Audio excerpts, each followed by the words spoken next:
Bem, senhoras e senhores, dando prosseguimento à apresentação do painel 1, judicialização da saúde suplementar, do caso individual às decisões de impacto sistêmico, com prazer, convidamos ao palco o doutor Bruno Calfá para mediar este painel.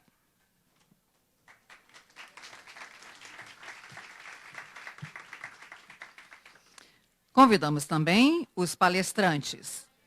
Doutor Daniel Junqueira Souza Tostes, procurador-geral da ANS, e o doutor Bruno Sobral de Carvalho, diretor executivo da Federação Nacional de Saúde Suplementar, FenaSaúde. Já recebi aqui, também.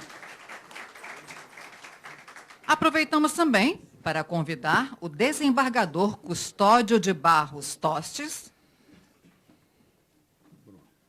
Desembargador, se encontra aqui? Está no cofre. Está fora de aula.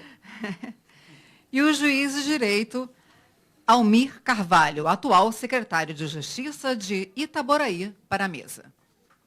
Enquanto isso, deixa eu falar o currículo do nosso mediador, doutor Bruno Calfá. Ele é sócio fundador da Bruno Calfá Advogados, árbitro do Centro Brasileiro de Mediação e Arbitragem da Associação Comercial do Rio de Janeiro, ACRJ, Firjan, FenaSeg, procurador-geral da Ordem dos Advogados do Brasil, Conselho Federal, foi conselheiro federal suplente da Ordem dos Advogados do Brasil, conselheiro da Ordem dos Advogados do Brasil, seção do Estado do Rio de Janeiro, vice-presidente da Comissão Especial de Acompanhamento Legislativo do Conselho Federal da Ordem dos Advogados do Brasil e consultor geral legislativo do Conselho Federal da Ordem dos Advogados do Brasil, ao qual eu passo a palavra.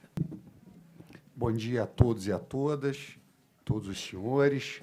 Eu queria iniciar aqui o nosso painel fazendo um cumprimento especial ao desembargador Jean Albert, presidente do Instituto dos Magistrados do Brasil, um cumprimento também ao desembargador Vitor Marcelo, nosso coordenador e organizador, que fez a gentileza de me convidar para participar desse painel, que eu tenho aqui o privilégio de ter, doutor Daniel Tostes, advogado da União desde 2004, há 7 anos já na Agência Nacional de Saúde Suplementar, desenvolvendo um trabalho primoroso, sem dúvida nenhuma, hoje um dos advogados públicos que mais tem conhecimento dentro do setor de saúde suplementar.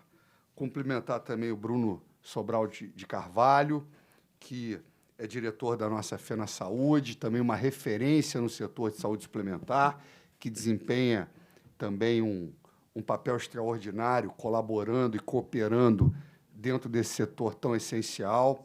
Fazer um cumprimento especial à desembargadora Jaqueline Montenegro, uma referência aqui do nosso Tribunal de Justiça, uma magistrada que a sua trajetória fala por si. Desembargador Custódio Tostes, da mesma forma, grande magistrado, uma figura que se destaca pela sua qualificação e a sua humanidade, e hoje ele é designado como pai do Daniel. Muito bem. É isso. Muito bem. Doutora Almir de Carvalho também, magistrado, uma figura que sempre teve um destaque muito grande na magistratura do Estado do Rio de Janeiro, em especial ali na região de Itaboraí, enfim, adjacências, por sua qualificação também, pelo seu destaque. Uma correção, doutor, internacional. Internacional. Jaqueline é testemunha disso. É isso. Correto? Internacional. Cumprimentar esse auditório também, os estudantes, advogados, enfim, membros da Defensoria Pública, do Ministério Público, da Magistratura, enfim, todos que estão aqui conosco. E, sem mais delongas, eu vou iniciar aqui passando a palavra para o Daniel Tostes, que vai fazer a sua exposição, vai nos brindar com a sua conferência, que vai tratar do tema relacionado exatamente às liminares em massa, enfim, as decisões judiciais que são proferidas pelo Poder Judiciário. E aí eu queria fazer uma reflexão muito rápida para introduzir o tema do Daniel, pegando um pouquinho o gancho do que foi dito pela doutora Aline Carvalho, que fez uma abordagem muito interessante sobre o Estatuto do Paciente, na exposição feita pela doutora Aline.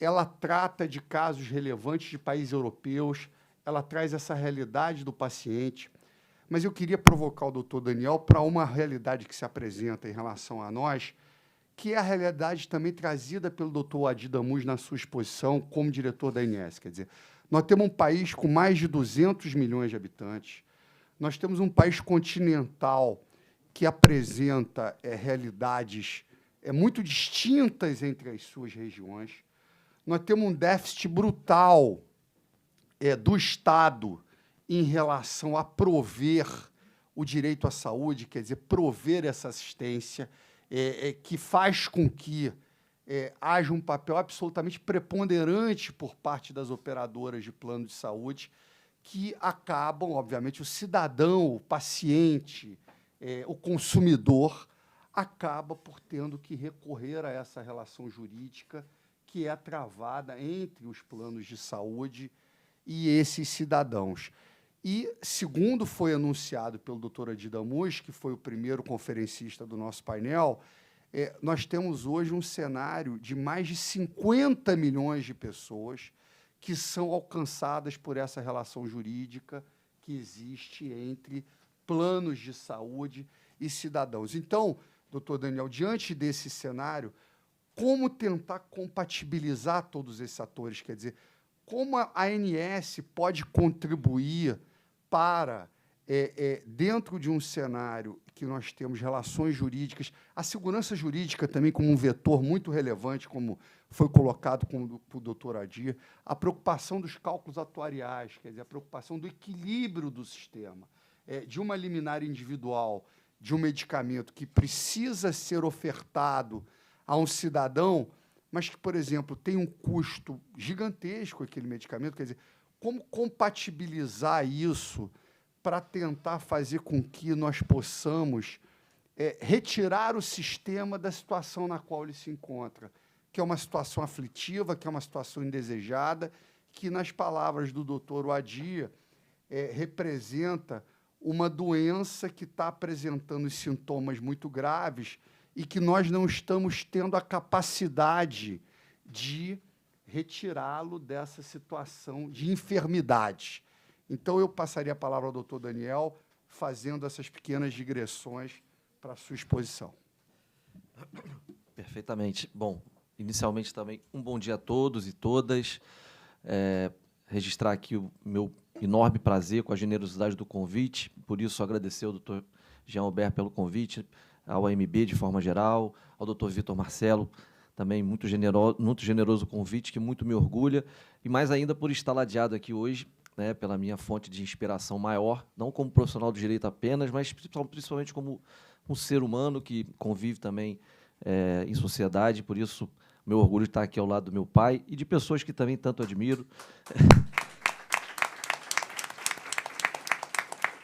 Dr. Bruno Sobral, né, já muito também combativo ator aqui na saúde suplementar, profundo conhecedor e que pode também compartilhar a sua visão acerca desse diagnóstico, doutor Bruno, que o senhor muito bem me exorta aqui a adentrar, e eu, por óbvio, terei o prazer de compartilhar um pouco das impressões hoje da agência a respeito dessa fotografia, que hoje nos impulsiona em termos de desafio, mas também, claro, registrar também o meu orgulho de estar aqui do lado do doutor Almir, também uma grande inspiração como juiz e como ser humano.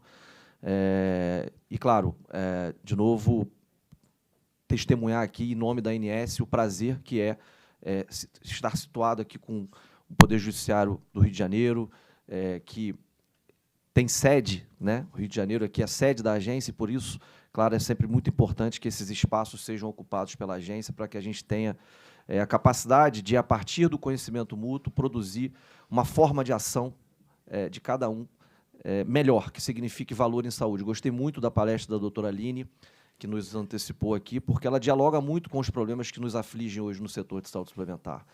A ANS tem muita clareza de que o Estatuto do Paciente hoje, instituído traciona muito a visão regulatória que a ANS pretende compartilhar com a sociedade para que a gente consiga, de uma forma também muito propositiva, caminhar para que a gente tenha uma saúde suplementar que entregue melhor, entregue saúde saúde de qualidade para esse beneficiário de plano de saúde.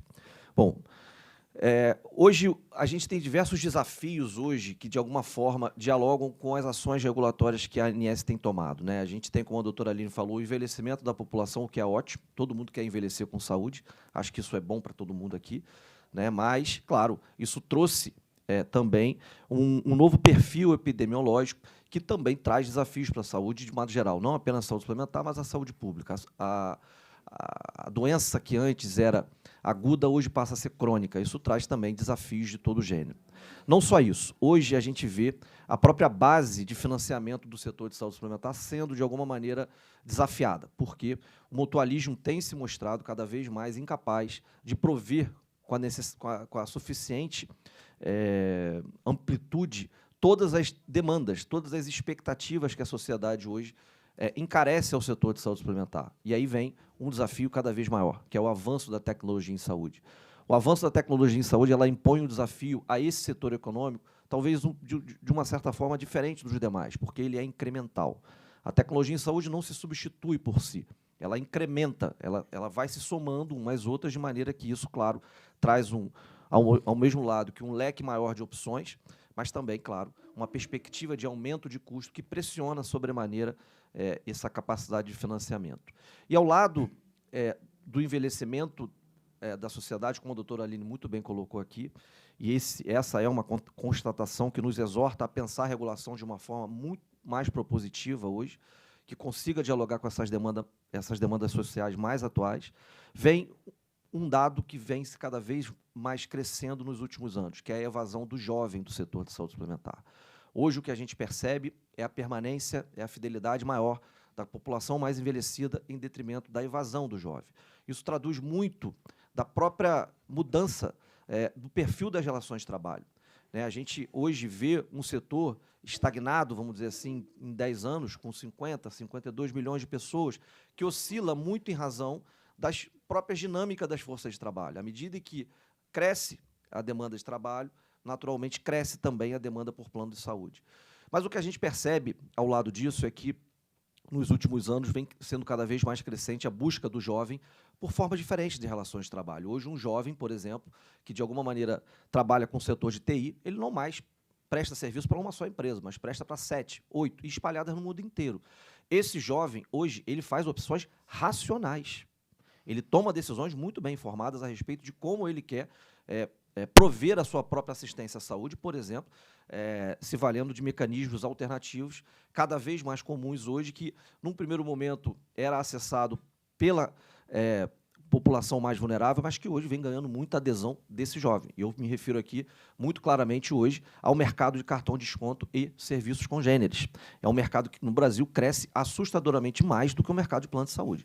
Hoje já se estima, esse é um mergulho que a ANS está se permitindo fazer, muito por determinação do STJ, numa ação judicial, uma ação civil pública promovida pelo MPF, que, aliás, a meu ver, com acerto, o STJ assim o fez, mas que a ANS tem mergulhado, porque é um setor absolutamente novo, mas, segundo estimativas iniciais, pode alcançar algo em torno de 60 milhões de pessoas.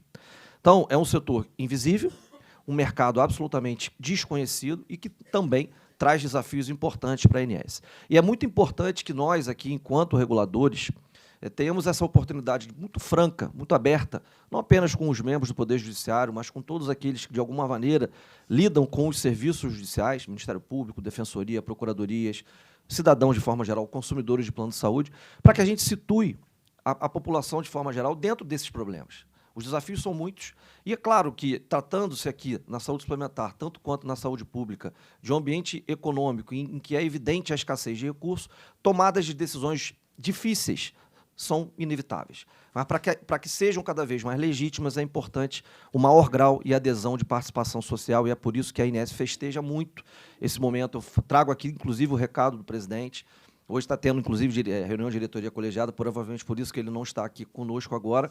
Mas o recado que a gente traz da agência é de que a gente hoje não apenas agradece, como festeja esses momentos, não por outra razão, por exemplo, que a ANS tem já há algum tempo, e acho que é pouco conhecido, talvez porque a gente se comunique mal. Acho que a doutora Aline tem muita razão, talvez em todas as abordagens que fez, porque acho que a comunicação é um ativo muito pouco explorado pela agência ainda. A gente está se ambientando hoje, ainda se habituando com a melhor forma de se comunicar com esse jovem, se comunicar com o consumidor de plano de saúde, para fazê-lo acreditar na agência. Eu acho que a gente tem um problema na regulação muito claro, que reflete muito claramente também na expansão da judicialização, que é um problema de reputação institucional.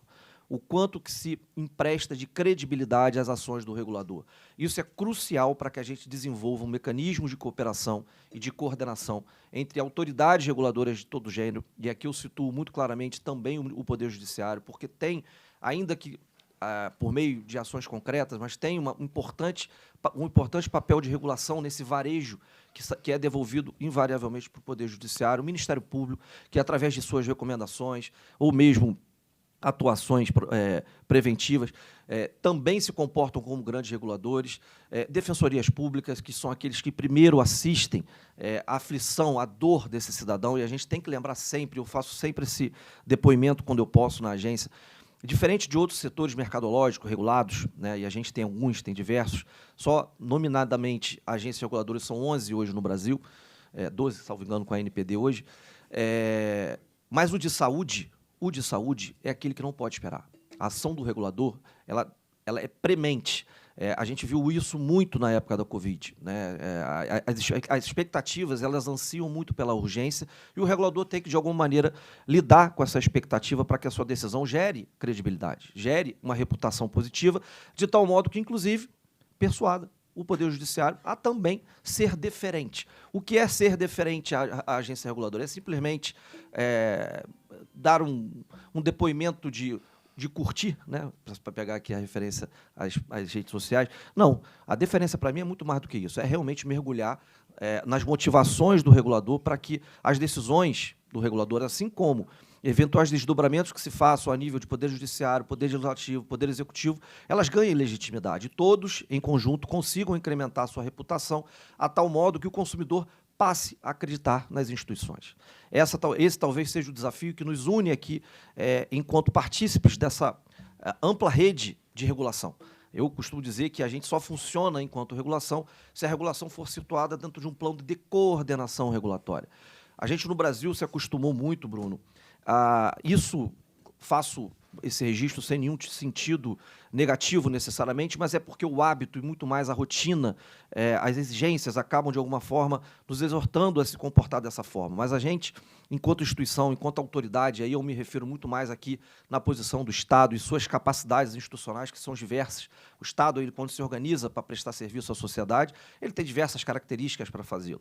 Então, ele tem atuação direta, ele tem atuação indireta, ele tem atuação como regulador, ele tem atuação como prestador. O ponto é que nós, enquanto Estado, entidades a quem o Estado investe essas capacidades institucionais, criamos o hábito de nos bastarmos em nós mesmos. A gente adota nossas providências, executa nossas competências como se elas fossem, em si, bastantes para realizar o interesse público. O que é o interesse público, senão a coordenação de todas essas capacidades institucionais para agregar valor para esse cidadão. De nada adianta, por exemplo, que eu, enquanto ANS, adote uma determinada ação regulatória que não seja combinada, por exemplo, com os conselhos de classe, com quem os diversos profissionais de saúde têm uma relação de comportamento e de conformidade ética inescapável. Eu preciso que a ação, para gerar efeito, ela seja coordenada, e, com isso, quem ganhe é o paciente, é o usuário. Gostei muito da doutora Aline quando ela fala, por exemplo, que o Estatuto do Paciente reposiciona o paciente e o consumidor enquanto o eixo central dessa discussão. Isso se perdeu na saúde suplementar ao longo do tempo, muito embora seja muito comum discursos retóricos que o façam, ou que pretendam fazê-lo. Mas, de fato, o que a gente vê é a prestação do serviço de saúde muito fragmentada, ainda situada numa lógica de procedimento, como se necessariamente amplitude de procedimento significasse valor para esse paciente, para esse usuário. Não. A ANS, doutora Aline, acredita muito em reposicionar o usuário, reposicionar o consumidor enquanto eixo central da regulação, para que a gente consiga efetivamente mensurar o que é valor para esse usuário. O que de fato significa saúde de qualidade? É mais procedimento? É mais cobertura? Eu, particularmente, acho que não. Acho que os desafios que a saúde nos impõe hoje, em termos de avanço tecnológico, em termos de sofisticação das expectativas, nos convida, pelo menos, a procurar, em soluções já encaradas como suficientes e adequadas internacionalmente, possam também traduzir resultados melhores aqui no Brasil. Eu fiz essa pequena introdução para situar a complexidade que é a regulação da saúde, né? A gente está falando de um setor, e eu não costumo chamar, muito embora seja bem comum, mas eu não costumo chamá-lo de sistema, porque eu não vejo uma coordenação de ações voltada para incrementar ou para atingir determinada finalidade. Mas é, sim, um setor desalinhado, em que os propósitos são nitidamente contrapostos e, em última análise, quem fica desprotegido é o cidadão. A gente está protegendo hoje o consumidor de plano de saúde dessa forma? Eu creio que não. É uma pretensa ou um arremedo de proteção quando a gente amplia demasiadamente cobertura sem necessariamente mensurar se é isso que significa valor em saúde para esse consumidor. E o doutor Bruno tem muita razão, e por isso que eu fiz essa pequena introdução, para revelar o quanto que eu acredito e confio na coordenação regulatória enquanto método, não apenas de atuação regulatória, mas atuação administrativa de forma geral. Eu tenho diversos exemplos para dar, e poderia passar o dia aqui fazendo, de casos concretos em que a gente atinge muito mais objetivos quando a gente se coordena mutuamente. Recentemente, apenas para ficar aqui num registro singular e pontual, estivemos na Anvisa, a Inés esteve na Anvisa, acompanhado do diretor-presidente, da diretora de produtos, e para vocês entenderem, a gente está falando de agências reguladoras co-irmãs, vinculadas ao mesmo ministério, e que não conversam. A gente está falando, por exemplo, de processos de incorporação de tecnologia de alto custo, as terapias avançadas, em que o processo é um só, muito embora fatiado, muito embora recortado entre duas agências. A gente começa com o registro de comercialização e finaliza com a incorporação, seja no Conitec, seja no Coasaúde. Mas o processo é um só, mas as agências não conversam.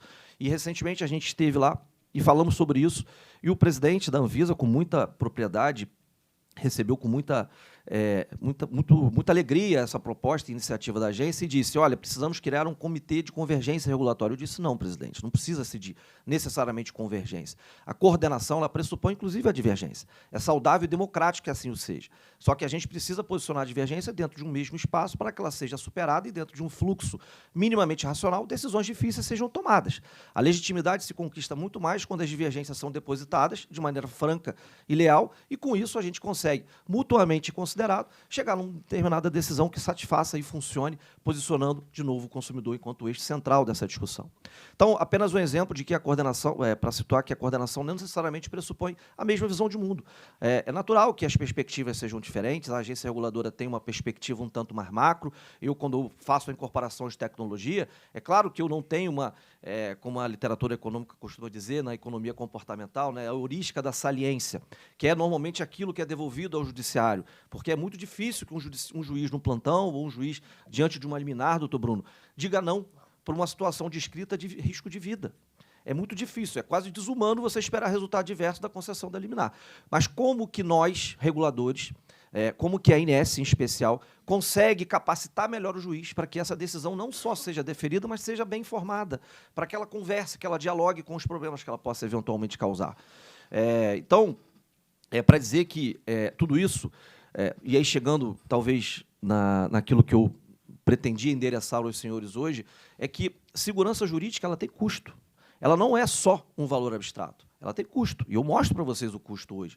O custo hoje da insegurança jurídica, como foi dito pelo doutor Adi, é algumas dezenas de bilhões por ano.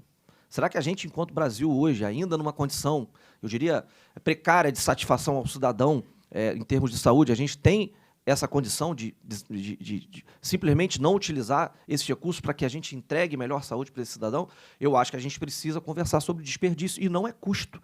Eu sempre faço questão de discutir, o Bruno sabe disso, está aqui para não me deixar mentir, que a discussão sobre adequação racional ou não de determinada medida, ela não pode ser posicionada necessariamente sobre custo, mas é sobre prevenção de desperdício, porque a gente está falando aqui de um ambiente em que a escassez de recursos é evidente e a gente precisa tomar decisões difíceis. Essas decisões elas precisam ser, de alguma maneira, permeadas também pela ideia de que a gente busca prevenir desperdício. E quando a gente fala em segurança jurídica, inevitavelmente, a gente tem que falar sobre padrão de linguagem, padrão de comandos, porque quando eu, enquanto regulador, emito certas ordens, sejam diretas, sejam de adjudicação direta para determinada operadora, por meio de processos sancionadores ou processos concretos de forma geral, ao lado também das minhas ações regulatórias de caráter geral, quando eu produzo minha norma, e a produção regulatória hoje da agência é extremamente exigente. É um convite que eu faço para quem quer entender de regulação e quão complexa é a atuação do regulador, entendam como é o processo regulatório. Eu acho muito legal que a gente tenha a oportunidade de compartilhar isso aqui com o Poder Judiciário para, às vezes, entender o tempo e o movimento. Nem sempre o tempo do regulador é aquele que satisfaz o interesse imediato, né, de uma determinada comunidade, muitas vezes comunidade negligenciada, como é o caso, por exemplo, das doenças raras, que hoje, enquanto regulador, eu tenho o orgulho de dizer que hoje estão sendo ouvidas, enfim, né, na Câmara de Saúde Suplementar, que é um espaço extremamente democrático, em que a INS se apoia para tomadas de decisões difíceis. Mas o ponto central aqui da discussão hoje é liminares e efeito econômico sistêmico. O que isso, na verdade, como isso dialoga? Eu diria que a segurança jurídica no setor ela tem muito a ver com a ausência de sobreposição de comandos, ou mais ainda, com a clareza de comandos. Como que eu promovo alinhamento de incentivos para que esses incentivos venham a gerar comportamentos que eu reputo adequados? Como é que eu, por exemplo, estimulo a operadora, Bruno, a tomar uma decisão de precaução em relação ao seu usuário, em relação ao seu consumidor? Como que eu incentivo? Como que eu, regulador, emito comandos claros para que o agente econômico module o seu comportamento de tal forma a realizar o objetivo que eu estabeleci enquanto motivação regulatória? Mas o comando só é claro se existe um padrão de linguagem entre todos que, de alguma forma, venham a emitir comandos para esse mesmo agente econômico. Na medida em que eu percebo que comandos são pouco claros, ou até, em grande maioria dos casos, eles são sobrepostos entre si, né? Se eu comando de uma forma, eu estabeleço um nível de cobertura, e o judiciário, de forma geral, estabelece outro nível de cobertura, há cruzamento de incentivos e, claro, eu venho a gerar confusão no agente econômico, e muito mais do que só o custo de transação que isso vem gerar, o que eu digo isso, na verdade, acaba gerando um desestímulo à precaução. Na medida em que não há clareza de comando, qual é o sentido racional que um agente econômico tem para estruturar, por exemplo, um serviço de atendimento ao cliente, ou uma ouvidoria, ou um ombudsman adequado, independente, porque isso gera custo. É sempre muito legal fazer a referência, eu já estou me encaminhando para o final, tá, Bruno? Prometo. Não vou me exceder em relação ao tempo, porque eu sei que a gente está espremido, mas é porque são tantas as reflexões que eu realmente acho importante compartilhar. Mas é sempre bom fazer a referência ao Nobel de Economia da década de 60, Ronald Coase. Quem não conhece, faça o convite para que sim o faça, porque ele fala sobre isso. Custos de transação, como são gerados e como podemos evitar. O que eu posso dizer, para sintetizar a ideia que eu queria lançar aqui, é que depende muito mais de nós do que do terceiro que a gente convida para resolver o nosso problema. O judiciário ele não é o problema, na verdade, porque o judiciário ele é convidado a resolver o problema que a gente não conseguiu resolver. Todos nós aqui, eu acredito, somos consumidores de plano de saúde e queremos, claro, cada vez mais saúde de qualidade. Mas como fazer isso de forma sustentável? Eu tenho um desafio grande na agência, que é conseguir medir bem esse trade-off entre uma abertura de cobertura e concentração de mercado e concorrência. Por quê? 80% hoje do mercado é de pequenas operadoras, de até 20 mil vidas. Pequena operadora hoje não consegue, no faturamento anual, cobertura para entregar, por exemplo, um Zolgensma, que é um remédio hoje para gerar o tratamento de uma doença terrível, que é o AME, atrofia muscular espinhal, é terrível, e eu festejo a ideia da inovação da indústria farmacêutica, mas como que a gente situa a inovação de uma maneira sustentável para fazer com que a concorrência seja ainda um valor dentro do setor, até porque a gente tem que lembrar que, muito embora o senso comum nos leve a tomar certas reflexões em cima das maiores operadoras de plano de saúde, como eu disse, a maioria é de pequenas operadoras. A maioria é de operadoras que não conseguem ter um faturamento anual correspondente à expectativa que hoje parece lhe ser lançada.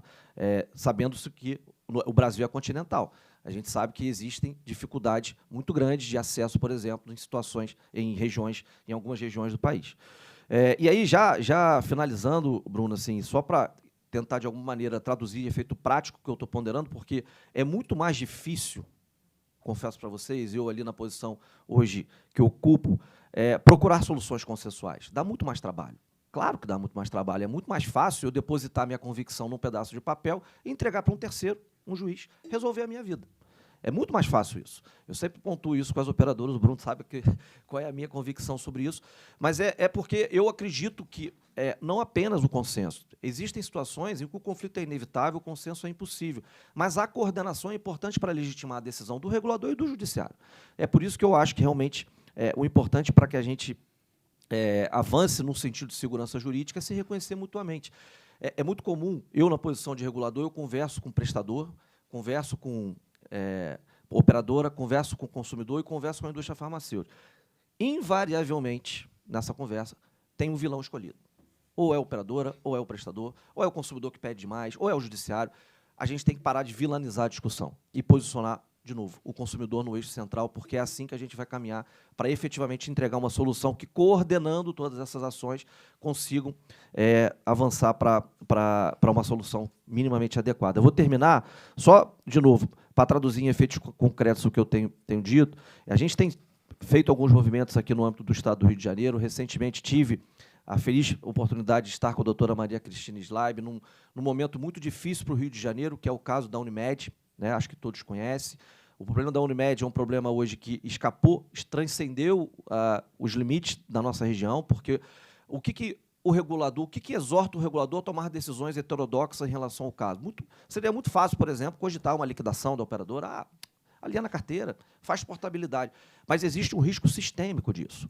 Existe uma cadeia produtiva, hoje, dependente desse sistema, no Rio de Janeiro, né, no Estado de forma geral. E a gente conseguiu, recentemente, construir uma solução cooperativa, que envolveu, claro, a cooperação de todos os agentes. Ali estava não apenas a operadora, ou todas as operadoras do grupo, né, doutora? Estava ali desde da Singular até a federação, até a confederação, até o plano federal.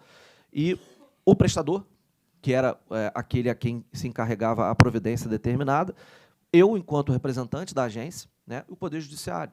Quer dizer, a gente conseguiu construir uma mesa de cooperação em que a gente entregou valor para a beneficiária. A beneficiária saiu dali não apenas realizada com o seu atendimento ou com a providência determinada, mas com o acolhimento. Eu acho que a gente está mudando o eixo da regulação hoje muito claramente para esse sentido. A Inés adotou recentemente, eu já vou terminar, prometo, duas providências que me parecem conciliar esses dois valores. Dentro de um contexto de regulação responsiva, em que a gente se vale menos necessariamente do comando e controle ou do stick, né, e mais da cooperação. A gente posiciona o agente econômico com muito mais ônus nesse sentido de acolhimento do usuário. E o que a gente percebe hoje, pelo tamanho das reclamações que são dirigidas à ANS, é que não é apenas hoje uma aflição em relação ao atendimento da cobertura. Eu quero realizar meu exame, eu quero fazer minha cirurgia, eu quero fazer meu procedimento. É o acolhimento, é a falta de resposta, é a falta de humanidade, muitas vezes, de um momento de aflição desse paciente ou do seu familiar. Então, o que a ANS tem promovido hoje a duas portas é fazer com que as operadoras organizem melhor serviços de acolhimento para esse usuário, que a jornada dele, durante todo o seu pedido à operadora, ela seja clara, com respostas claras, sem aquela resposta em análise, que isso aflige muito mais do que a falta da cobertura, né, muitas vezes. E, claro, de outro lado, providenciar um arranjo sistêmico que consiga, de um modo eficiente, fazer convergir comportamentos de modo a atender, na medida do possível, nos limites tracejados pela regulação, a demanda daquele consumidor. Eu tinha muito mais para falar, mas eu sei que o tempo é curto. De todo modo, finalizo dizendo que para a agência é um prazer estar aqui e, claro, sempre que entenderem pertinente, assim o farei. É um prazer. Desejo a todos um bom final de semana, agradeço pela paciência, me desculpo aqui pelo excesso do tempo, mas era porque realmente são muitas considerações importantes a fazer em relação a esse tema, e agradeço muito também o convite do MB na pessoa do desembargador Jean Albert. Muito obrigado.